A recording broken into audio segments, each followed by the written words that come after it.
kakagising ko lang at nakita ko wala sila Bobby dito at sila mama. Tapos nakita ko guys, andyan pala sila, kumakain silang lahat. Hindi man lang nila ako niyaya. Ayan o, kumakain sila.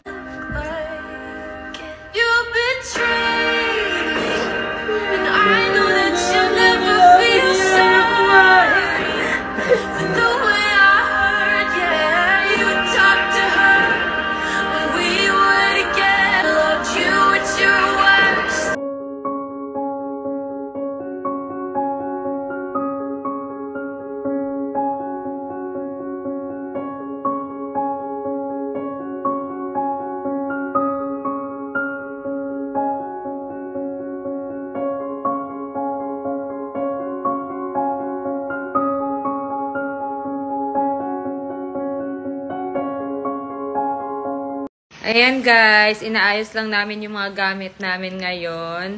Ayan, sobrang kalat pa. Ayan. So, ito yung kwarto ni Sabi. Ayan, di ba ang cute? Yan yung kwarto ni Sabi. Ito naman yung vanity ko. Ayan. So, dito muna natutulog si Mama. Ha?